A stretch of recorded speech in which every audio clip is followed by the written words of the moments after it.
welcome to Power Talk. Happy Monday. And I'm just really excited to be back with everybody. You know, I've been really enjoying a nice vacation in France. And now that I'm back and we're just roaring to go, I've got a fantastic show lined up for you today. Actually, this gentleman was in France at the same workshop that I was at because it was done by his wife. And so you're going to get to meet Doug Noll very shortly. Doug is a successful trial lawyer, and he is now a peacemaker and a mediator. He works with hardened criminals in the California justice system. We're talking murderers who have been sentenced to life. And what he's doing is turning these people into peacemakers. And he's got a brand new book that's going to be coming out in the late summer. So he's got a great offer for you about his book as well. His website is douglasnoll.com. And so welcome, Doug. Hi, Gene. Good to see you. It's great to see you. It's only been 10 days. 10 days. Know. Yeah, there you go. So I'm just really excited about your book. And viewers, while I was in this deep dive with Leia in France, she gave over some of the time to Doug to talk about his process of de-escalating conflict. And he actually did a little mini course for us on conscious listening and or reflective listening, I guess is more what you call it, Doug. And it was amazing. And what I realized from this is that, like all of Doug's other books, even though they've been more pointed towards more global peacemaking or corporate peacemaking or things like that, they're actually applicable to each of us in our families, in our situations that we get into on a daily basis. But, you know, this is quite a metamorphosis that you've done, Doug. So you were a very successful lawyer. And so how did you make this shift from being a lawyer into peacemaker and mediator? Well, it actually started in the 1980s, when I took up the martial arts in about 1985, and it took me about 4 or 5 years, but I finally was awarded a secondary black belt. And after I received my black belt, my teacher brought me into his office and he said, "You're done here. You're arrogant, you're dangerous, you're a trial lawyer, you're a secondary black belt, you're going to hurt somebody. So don't come back here. I'm not going to teach you anymore until you go out and you master Tai Chi." Well, that was a death sentence because you never master Tai Chi. And I didn't know it at the time, but I did start to study Tai Chi, and I quickly learned of the two paradoxes of Tai Chi. One is the softer you are, the stronger you are. And the other one is the more vulnerable you are, the more powerful you are. Soft to be strong, vulnerable to be powerful. This did not compute. You know, I mean, trial lawyer, hardcore trial lawyer, secondary black belt, hard and fast, kick ass, take no names. You know, the idea of being soft and vulnerable, just, I couldn't figure it out. So I practiced and practiced and practiced. And eventually those paradoxes revealed themselves to me. And I began to sort of understand them. And one day I was in the courtroom cross-examining somebody, and the thought came to my mind, what the hell am I doing in here? And it turned out that at the end of that trial, I had scheduled a vacation, a river trip up in Idaho. So I spent the next 10 days up on Maine salmon, floating down the river in my raft, thinking about how many people I'd served as a trial lawyer. And when I got to the end of the trip, I realized that I really hadn't served that, even after a 20-year career, I hadn't served that many people. So I came to the conclusion that I'm not going to do this anymore. But I didn't know what I was going to do. So when I got back to Central California, where I live up in the mountains halfway between Yosemite and Kings Canyon National Parks. I was driving down out of the mountains to my law office, and I heard on our local public radio station a public service announcement for a new master's degree in peacemaking and conflict studies being offered at Fresno Pacific University, which is the West Coast Mennonite University. And it kind of caught my attention, and so I made a note of an orientation and went down to the orientation and made the decision that I was gonna that I would go back to school and study peacemaking. And so I spent 3 years getting my master's degree, being trained by the Mennonites and some brilliant professors, teaching me about human conflict in a way that the law has never even considered. And it completely opened my eyes to a whole different way of looking at it. So I had a lot of discussions with my law partners about, gee, maybe we should open another practice area for peacemaking and problem solving. And half the firm really liked the idea, and the other half hated the idea. And so, as it turns out, due to kind of an unusual set of circumstances that I don't need to go into, I left the firm on short notice in late October of 2000, and opened my mediation and peacemaking practice a week later. And since that time, I have been able to do just some really amazing work. And that's how it all happened. And it was just a leap of faith that this was the right path for me, and I've never looked back. I don't make as much money as I used to make, but I sure have a lot of fun, and I help a lot of people. Exactly. And, and it's all about making your heart sing. And, I know you well enough now to know that this is what makes your heart sing. That's right. So, it's just amazing work, everything that I get to do. So I over the years, starting with my master's studies, I've studied the neuroscience of human conflict and peace, and trying to understand how our brains process information. And as the science has revealed more and more about how the brain functions, I've learned a lot that applies to why we fight, how we fight, and how we find peace, and how we find inner peace. And it all originates in the brain. So everything that I practice and everything that I teach is all based on science.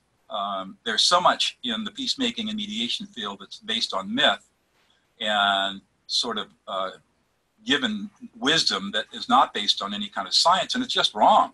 And I've learned, so I try to base all of my practice on what really works and why does it work, and what are we really trying to do in the brain. And as you know, in that little hour-and-a-half talk I gave, I went into some detail about why the techniques that I use for de-escalating conflict work and how they actually affect the human brain.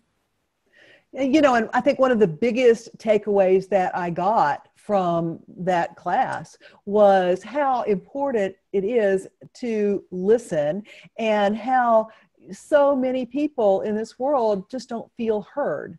And I've been part of that in my life as well, until I started following Alea's work and learned how to listen to myself. Right, exactly. Acknowledge myself, but I never felt heard for most of my life. And that would cause me to just talk louder, That's right. And that's exactly what we do, especially when we're in conflict or we're angry. We aren't being heard, and that's why people shout at each other. It's like standing across the river and shouting over the white water because you can't hear each other. Right. And when we get into an argument, that's exactly what happens. Each side wants to be heard, and they're not being listened to, and so they automatically and preconsciously start raising their voice, and pretty soon it's a shouting match. Yeah. And so the secret to de-escalation is to really listen to the other side at the very deep levels that I talk about. Not you ignore the words, completely ignore the words. That's not what you're listening for. You have to listen for other stuff completely different than the words. So first off, I guess, tell us a little bit about what you're doing in the prison system. Sure.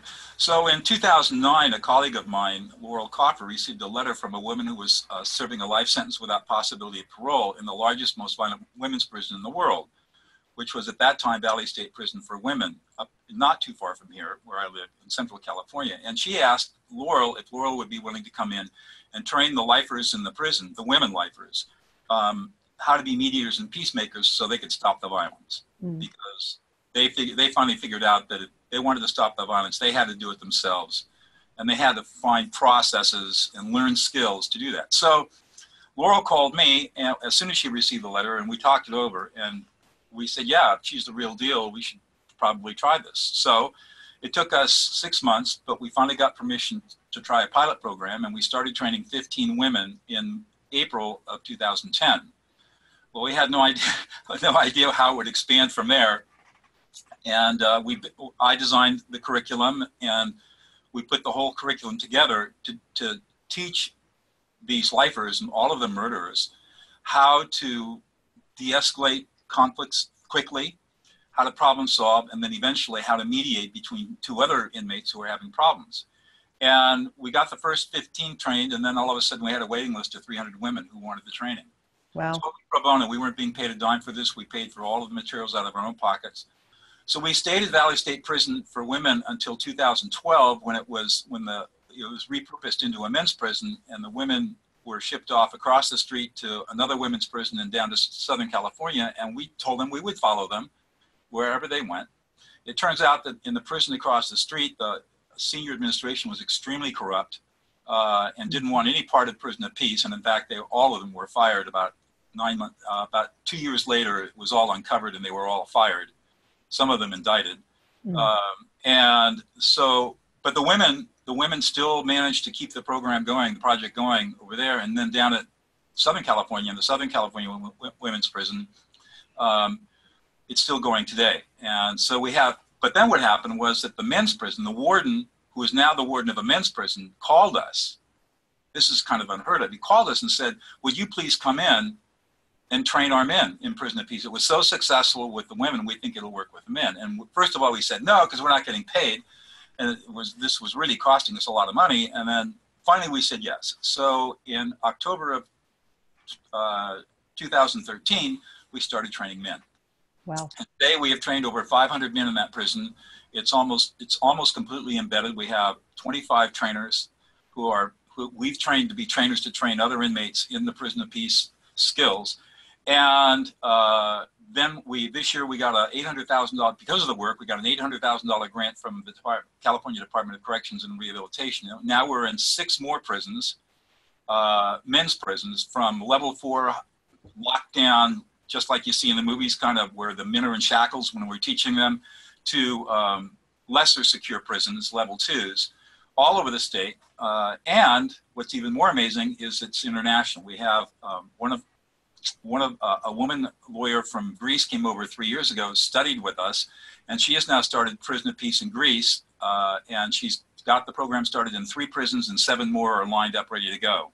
So she's going to have prison of peace going throughout Greece, and there's a group in Italy that wants to take the prison of peace principles and start training immigrants who are coming in from Syria how to resolve conflicts in the refugee camps. And so it's slowly spreading around the world. I mean, it's really amazing. Amazing. So then really, basically, this all works because you teach people how to listen, right? That's the foundational skill. What we decided in Prison of Peace was that we're going into an environment that's extremely dangerous and violent.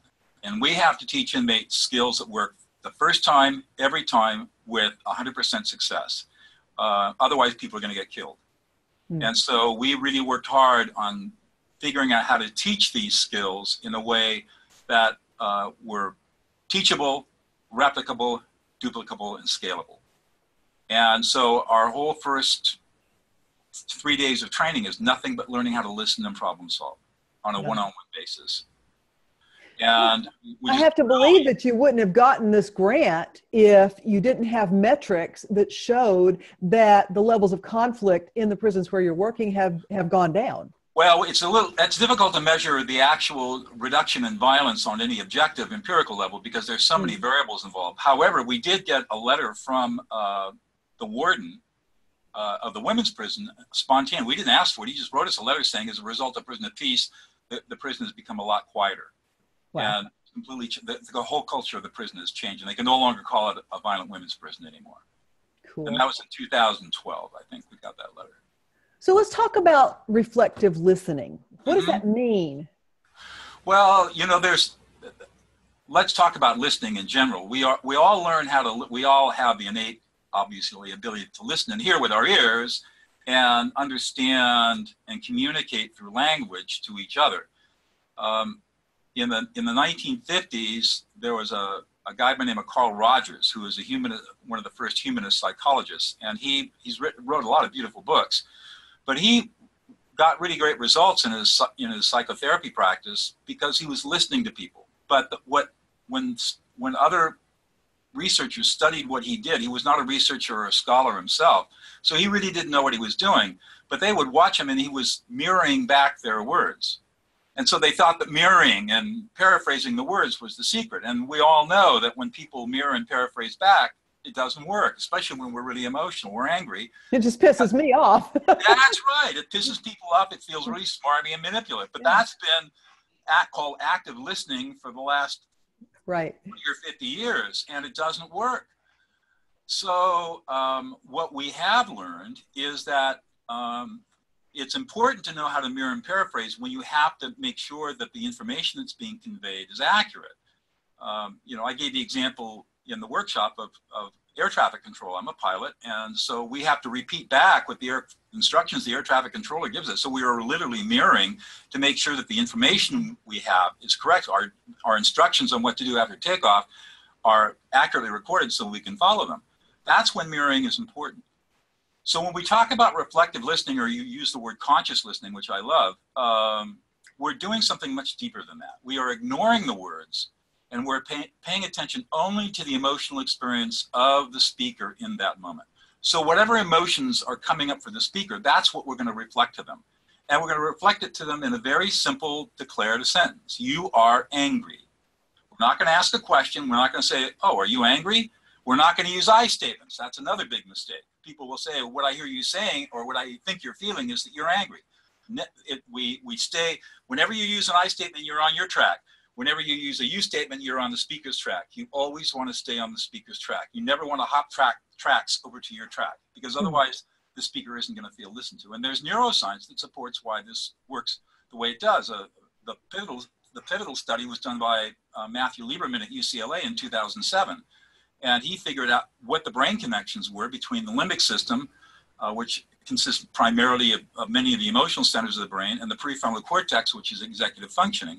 And saw how there was a connection there that occurred, that when we label the emotions, it's called affect labeling. When we label affect, we're actually loaning our prefrontal cortex to a speaker who's highly emotional, whose prefrontal cortex is offline. And we actually allow them to calm their emotional centers and let their executive function of the brain come back online. And they watched this happen under the scanning machines and figured out what was going on. And that works. It's very, very effective. You can calm any angry person in 90 seconds or less using this very simple idea. Well, let's play with this, because I was almost late for the show today. Yeah. So you were a little worried and frustrated. No, I was angry. You were really angry. Yeah. You were pissed. Yes, I was. I got there. You got the head nod. I got an email from my attorney about the claim that I've made on the insurance company for the accident that that cost me my eye. Right. And basically, the insurance company is denying all liability. And so you're really pissed. Yes, I am. And I read their letter, and much of what they stated in there was incorrect. And so, I was just like you would say, my limbic brain took over. That's right. And you felt really betrayed. Here you bought this policy thinking you were going to have security, and now the people that you want security from are denying it. They're betraying you. Exactly. It's frustrating. It's irritating. It's disrespectful, and it's not fair. Right. And you're feeling really, really, really let down by this, and really angry that you've been betrayed like this. You're so right. You're so right. And this is actually bringing me to tears. Wow. You see, that's what happens. Yeah. And yes, and go ahead. We can sit for a second and let you process that information. Yeah. But those emotions you were not able to process well until I was able to reflect to you what they were. And then that allowed your prefrontal cortex to make the connections. And now all of a sudden you feel relief that somebody's actually hearing you. Exactly. And that brings up the tears. And I in the prisons, I'll take these guys who are been in prison for 40 years. They're all murderers. And I'll bring them to tears like you just as fast as I brought you to tears. Wow. Yeah. And then, for the first time in their lives, they feel listened to. Yeah. Once you're at that level, now there's a level playing field for communication. That's right. I can go back and I can write a sane letter to my attorney instead of frothing at the mouth. That's right. How dare they, That's exactly right. And we find that my mantra is de-escalate then problem solve. You can never, ever, ever resolve an argument or a conflict unless you de-escalate the angry person first. Then you can problem solve. And this is true for 2-year-olds as well as for 90-year-olds. It doesn't matter. The human brain responds exactly the same way to whatever you do. And it doesn't, again, if you're a 2-year-old will respond to this just as well as an elderly person. Mentally ill people respond to this. If you have any cognitive ability at all, this technique works, and it works really, really well. Yeah, I'm taking my notes from your class because I'm leaving tomorrow to go down to my daughter's to help her take care of my 3-year-old granddaughter. Okay. So I'm going to be playing this reflective listening with Trinity for a month. And I think at a 3 years old, it's really essential that this be done, because between 2 and 3, the emotional centers of the brain are coming online, and that's when children are learning all about emotion. And the reason that we call it the terrible twos is because that's when children are learning about emotion by experiencing every conceivable emotion, and the emotions come and go like lightning fast. And they have to learn how to process those emotions. And the best thing a parent can do is to affect label the child rather than spank or yell at the child or argue with the child or tell the kid to shut up. Horrible things to do, all abusive. What you need to do is be present and patient and loving and just label the child's emotions. The child will calm right down, 30 seconds, and then you move on. And you're going to do that 2 or 3 dozen times a day, every time. And that's what you do from age basically 2 or 18 months until about 5 years old, and then you'll still affect label after that. But for that 3 or 4 year period when all of this is getting built into the brain, the architecture of the brain is building itself. Affect labeling is the single most powerful thing you can do for your child. Aside from and for my daughter as well, because then I can model that energy for her without telling her she should do it. I'll just show her how it's done. That's exactly right. Because she won't listen to me if I try to tell her. Of course not. And people, it's interesting, as I've taught this to thousands of people, and there's always resistance in the beginning. It takes a while for people to play with this and see that, hey, this stuff really does work. It's very effective. But in the beginning, they can't believe that something like this is so effective, and they have all kinds of hang-ups about really trying to listen to people. You have to really care. You have to really put yourself in a place where you really want to listen to somebody. And, as I've taught, and I taught you guys in France, when you are doing this form of listening, you actually move into a higher state of consciousness. Because what happens is you don't have the ability to be, since you're not on your track, your ego goes out the window. You no longer have an ego when you're listening. I'm so focused on what you're feeling that I have no room for anything else other than being connected to you at a very high level. Exactly. There's neuroscience as well as spiritual theory that explains why that is. So it really is a deep spiritual practice when you do this. So, we demonstrated it for the viewers. So what are the 4 levels so people can have a little bit more tangible understanding of it? So the 4 levels of reflective listening are, first of all, mirroring. That's where I repeat back word for word what you say. The second level is paraphrasing, where I will take the words that you say, the meaning, and I will paraphrase your meaning that you're conveying to me in my own words. The third level is what we call core messaging.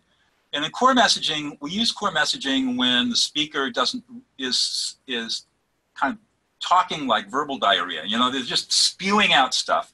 And they're trying to say something, but they really don't know what they're saying. So they're just talking a lot. And you're wondering, oh, come on, what time is it? Right. That's when we core message. And so that's a third level of reflective listening. And then when we are dealing with strong emotions, and it can be either happiness, positive emotions, or negative emotions, but we're dealing with strong emotions, and we have a sense that somebody really needs to be heard at a deep level, we go to affect labeling. And that's when we ignore the words and pay attention only to the emotions. Okay. And each of these listening levels is appropriate under certain circumstances, and you need to know when is it important to mirror, paraphrase, when's it important to core message, and when do I ignore all that and go right into affect labeling. And sometimes you put them all together. You'll use them all depending on the circumstance. The most important thing about all of this is, number one, we don't use I statements, and anybody who teaches I statements has been stuck in the 50s and hasn't studied the science. So disregard I statement. You use an I statement when you're on your track. If I need to assert myself, I will use an I statement. And I would say something like, when you did this, I felt X because of whatever. That's right. An okay I statement. But I would never say something like, what I hear you feeling, or what I think you're feeling is X.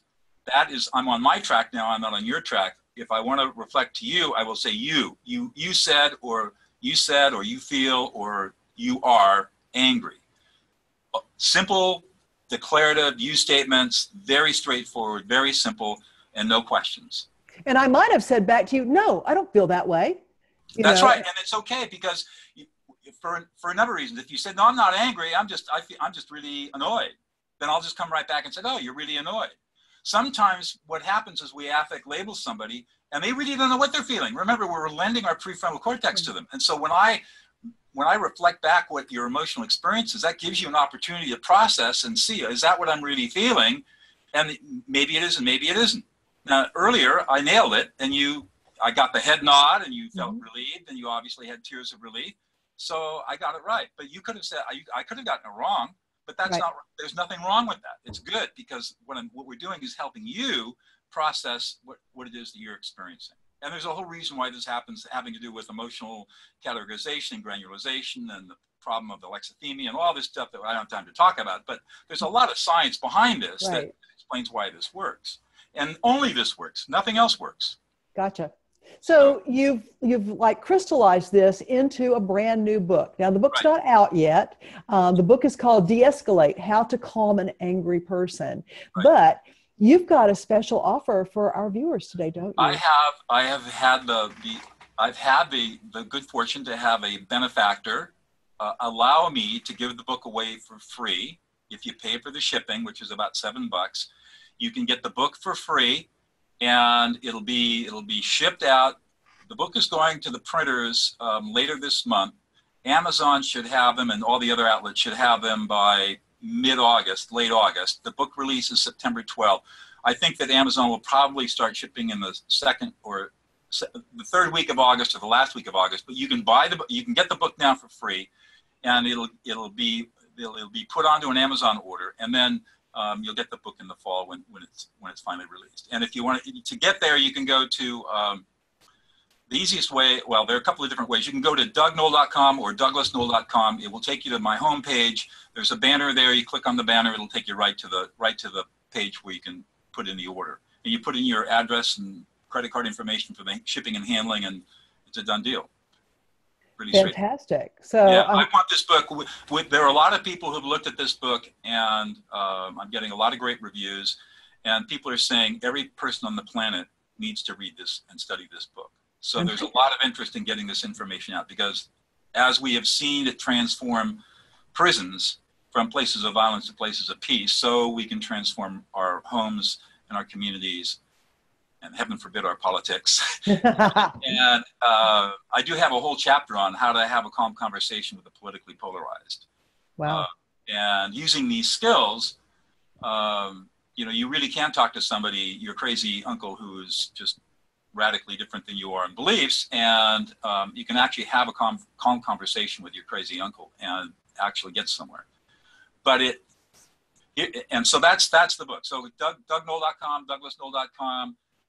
Click on the banner, go to the web page, and just go from there. It's really easy. So you've got an amazing course that kind of touches on this as well, called It's Pure Magic.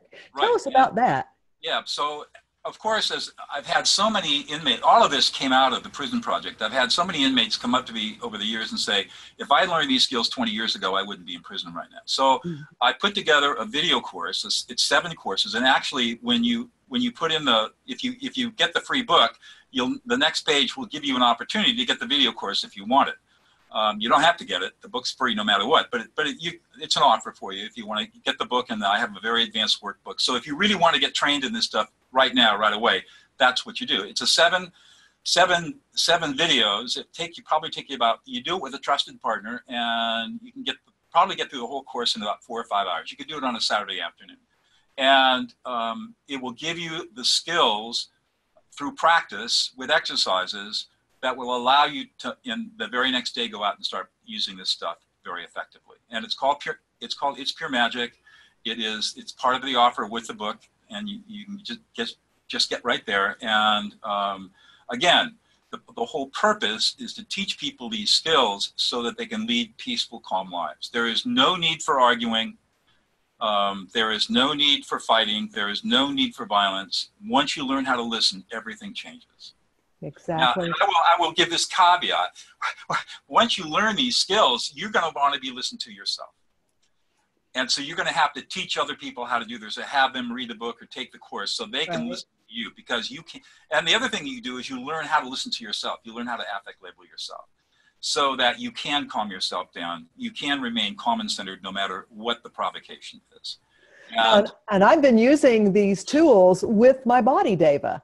There you I go. had, Yeah, had a long absolutely. talk with my body, and I did the Uh-huh. affect labeling, and we got to some pretty deep That's right. core stuff there and made a That's right. shift. That's right. So So it does work.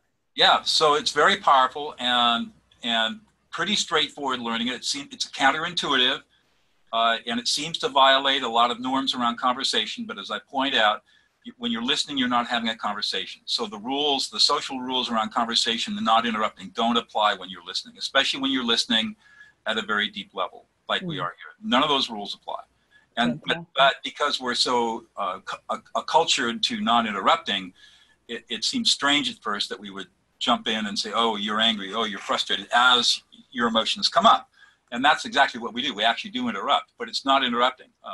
What's really funny is I teach this in workshops and in academic classes at graduate schools. And when I first demonstrated, the first thing I do is turn to my audience and say, what do you see? And people will raise their hand. They'll say, that's the rudest damn thing I've ever seen. And then I turned to the speaker and said, how did you experience that? And the speaker will almost invariably say, I've never been so deeply listened to before in my life. And the students in the workshop just go dead silence. They can't believe it. What they've Yeah. seen is a violation of every rule they've learned about conversation starting at about 15 months old. Don't interrupt. It's rude to interrupt. And it seems like it's a violation, but it's not. And I go through the process of explaining why it's not. And you have to overcome that. You have to overcome that. The other thing you have to overcome is your own insecurities. Mm. The reason that people use I statements when they're listening, if they're doing active listening, is because I statements are self-soothing. Ah, And so they're soothing their own anxiety around the emotions that the other person is experiencing. And again, you're on your own track. If you need to self-soothe, don't listen. Do something else. You know, if you're going to listen, you got to be totally on the other person's track. right. So there's no room for self-soothing. And out of ego. Yeah. Pardon me? Okay. And Yeah. then you have to be out of ego in order to be able You to have do to be out of ego. You will go out of ego if you pay attention solely to the other person's emotions and get on their track. You will automatically go out of ego. You will, what Eckhart Tolle calls the power of now. You will automatically experience that. You can't help yourself. It happens on it. It's a cool experience. Well, this is phenomenal information and an amazing tool. So viewers, once again, go to DougNoll, DougNoll.com and order his book. And all you've got to do is pay for the shipping. The book is going to be free. And then if you really want to, drill down deeper into this, you can take his It's Pure Magic course. So Doug, before we run out of time, do you have like a final gem of wisdom that you would like to share with our viewers? Well, I'm a peacemaker, and that carries a lot of baggage with it. People think of peacemakers, and they always talk about the Colt 45, and or it's got religious baggage or whatever. And I sort of smile at that. What I've come away from doing this for so many years is that peace is not a verb. I mean, peace is not a noun. Peace is a verb. Mm. If we truly want calm, centered, peaceful lives, we have to do peace. And it's not kumbaya around the tree. It's not singing peace songs. It's not being politically correct. It's learning how to listen to another human being in a very deep way. And that's the start of it all. Once you've started to listen to a person and you can get them de-escalated and calmed down, that's when the real conversations can start taking place. And it doesn't matter whether you're talking to somebody who's politically polarized, or you're talking to a 2-year-old who's having a temper tantrum, or you're talking to an elderly parent who's really fussy and difficult because they're in pain and they're facing their own mortality, so there's a lot of grief, or you're talking to your husband or your wife, your partner, who can't listen, and you can help them listen by listening to them. I mean, it doesn't matter. We're human beings. We all have the same basic brain structure around the planet, and we can have peace if we take the time to learn how to listen to people in a very deep way. It's very, very, very simple, and it's very powerful. And my hope is that if I can get what we learned in the prison is we could get 1% of the inmates practicing these skills, the prison completely changed. So if we can get 1% of a community to do this, that community is going to change.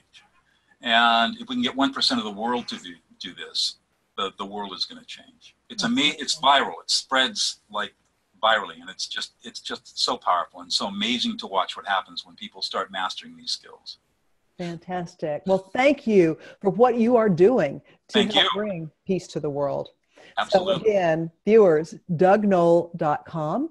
And stick with me next week. I'll be right back and we'll have another great show for you. And until that time, remember, people who take responsibility for their lives create the reality they desire.